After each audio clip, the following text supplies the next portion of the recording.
Hola, buenos días. Bienvenidos y bienvenidas a un nuevo Nefropodcast, un programa muy especial con motivo de este 54 Congreso de la Sociedad Española de Nefrología que estamos desarrollando en la ciudad de Valencia. Yo soy Manuel Macía, soy nefrólogo del Hospital de la Candelaria en Tenerife y aquí en la cabina de podcast nos acompañan dos expertos en el tema que vamos a tratar hoy, que son Isidro Torregrosa, de aquí de Valencia, y Pilar Auñón, de Madrid. Hola, buenos días. Hola, buenos días. Hoy el tema que vamos a hablar es el cáncer y la enfermedad renal, una combinación que tiene matices y aquí nos vamos a intentar aproximar a este problema. A ver, Isidro, hemos hablado varias veces de este tema, hemos trabajado juntos, igual con Pilar. ¿Cuál es el primer mensaje que habría que dar en la relación posible entre enfermedad renal crónica y cáncer? Bueno, pues sabemos muy bien, y nosotros nos dedicamos mucho a eso, que los pacientes con cáncer tienen una incidencia aumentada de cáncer, de insuficiencia renal aguda y también un aumento de la prevalencia de la enfermedad renal crónica. Pero si lo miramos desde el otro lado, también los pacientes con enfermedad renal crónica tienen un riesgo aumentado de cáncer, aunque este riesgo es dependiente del tipo de cáncer. Pues hay un aumento de los cánceres renales, de vía urinaria, de los hematológicos. Pero quizá más importante que eso es la relación con la mortalidad. Sabemos que los pacientes con enfermedad renal crónica pueden tener una mortalidad aumentada en distintos tipos de cáncer, en distintas enfermedades, y la pregunta que nos tenemos que hacer es por qué nuestros pacientes precisamente tienen más mortalidad. Sabemos que los pacientes con enfermedad renal avanzada pues pueden ser pacientes en diálisis, son pacientes más frágiles, con más comorbilidades. Es fácil que la enfermedad se comporte de una manera más agresiva, que tarde más en diagnosticarse porque nos confunden otras cosas. Pero un aspecto que creo que es muy importante señalar es lo que llamamos el renalismo. El renalismo es un concepto que tiene ya un par de décadas y que se usó habitualmente o inicialmente en la enfermedad cardiovascular, que hace referencia a esa situación por la cual los pacientes renales, por el hecho de serlo, son excluidos de determinados ensayos, determinados estudios, determinadas intervenciones. Y esto es un problema real. Todos tenemos esa sensación, pero cuando lo ves en la literatura está bien recogido que los pacientes, que muchos ensayos oncológicos, sobre todo los ensayos que llevan a la aprobación de los fármacos más importantes, tienen multitud de criterios de exclusión por tema renal, la mayoría de las veces por función renal. Y no siempre está justificada esa exclusión. De manera que esto es un problema al que nos enfrentamos los nefrólogos, que es la falta de información sobre cómo se comportan los fármacos en nuestras poblaciones. No solo si son eficaces, sino también la farmacocinética, la farmacodinámica. Y esto es algo que tenemos que, de alguna manera, mejorar. Sí, sin duda, este aspecto lo insistimos mucho y sobre todo hay otro tema que el cambio de definición de enfermedad renal crónica terminal por el de grados de enfermedad renal ha cambiado también ese matiz de terminal que no es conveniente usar.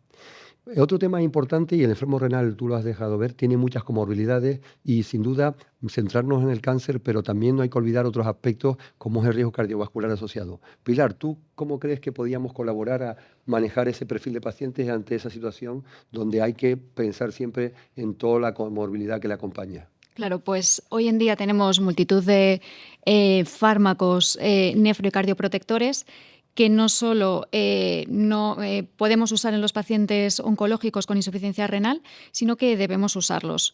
Estos pacientes, por un lado, pues van a tolerar bien, existe un perfil de seguridad, tanto con bloqueo del sistema renina-angiotensina como con los ISGLT2, pero es que además parece que hay algunos estudios que sugieren que incluso el uso de estos fármacos pues, pudieran tener un efecto beneficioso en cuanto a la evolución del cáncer. Sabemos que la angiotensina 2 en concreto pues, es una molécula que está implicada en vías de supervivencia, proliferación celular y apoptosis, angiogénesis, que todos sabemos pues, que son mecanismos que utiliza el cáncer para la enfermedad neoplásica para progresar, de manera pues, que el bloqueo de estos ejes pues, también parece que en ciertos tipos de tumores pues, podría tener un efecto en la supervivencia libre de enfermedad, en la supervivencia global del paciente y en la supervivencia pues, libre de recaída. Por otro lado, los inhibidores de los ISGLT2 también existe evidencia de que hay seguridad, son fármacos bien tolerados en los pacientes oncológicos e incluso, igual que ocurre con los bloqueantes del sistema renin-angiotensina-aldosterona, pues podrían tener también un efecto sobre la evolución del cáncer, si bien es verdad que estos son siempre estudios in vitro y muy preliminares, por su efecto en el metabolismo sobre la célula tumoral. Incluso hay estudios que sugieren que podrían tener cierta sinergia con algunos tratamientos como puede ser pues, las antraciclinas o incluso la radioterapia. Bien, o sea que el margen de seguridad y los resultados que tú propones vale la pena desarrollarlo. El otro tema y que ha estado siempre en el manejo de nuestros pacientes renales es la anemia. La anemia sin duda es un reto, ha mejorado mucho y tenemos nuevos fármacos. Por tanto, la pregunta que surge en el ámbito de la oncología y la nefrología es, ¿son seguros? ¿Qué opciones tenemos para el manejo de la anemia? Los clásicos ESA, la EPO o los nuevos inhibidores del GIF. ¿Cuál sería la propuesta o la situación que nos encontramos, Isidro? Sí, con respecto a la anemia, hay que tener en cuenta que aquí volvemos a tener el problema otra vez de la falta de información. Las guías de los oncólogos son muy cautos en los pacientes con neoplasias con tratamiento activo con intención curativa a la hora de utilizar la EPO, porque los agentes estimuladores de la eritropoiesis pueden aumentar claramente el riesgo de tromboembolismo y además no está claro su papel sobre el pronóstico de la enfermedad. En el caso esto cuando hablamos del tratamiento de la anemia inducido por la quimioterapia mielosupresiva. En el caso del paciente renal con cáncer no sabemos realmente qué es lo que pasa. De manera que lo que un poco se sugiere es prudencia. En el caso de que el tratamiento sea con intención curativa, es mejor evitar la EPO o por lo menos utilizarla con el objetivo de evitar las transfusiones. A lo mejor un objetivo de hemoglobina de 10, no hay que ir más allá. El otro gran problema son los nuevos fármacos, los estabilizadores de IF. En este caso hay que tener cuidado porque esta vía se ha implicado en el desarrollo del cáncer, en la tumorogénesis, y aunque los ensayos nos dicen a día de hoy que en pacientes no oncológicos son fármacos seguros desde el punto de vista de que no producen un aumento del cáncer, ya los expertos nos recomiendan que de todas maneras hay que vigilar porque faltan estudios a largo plazo y sobre todo en los estudios no se han incluido pacientes oncológicos, de manera que por su papel, el papel de esta vía IF en el desarrollo tumoral, parece por el momento prudente evitarlos en pacientes con neoplasias activas o con historial reciente de neoplasias. Excelente. Bueno, y llegamos a la situación que vivimos cada día, como es la salida al mercado y la disponibilidad de fármacos que modifican la capacidad celular y antitumoral, como es la inmunoterapia. Un número ingente de estudios, un número ingente de fármacos, resultados esperanzadores y realistas.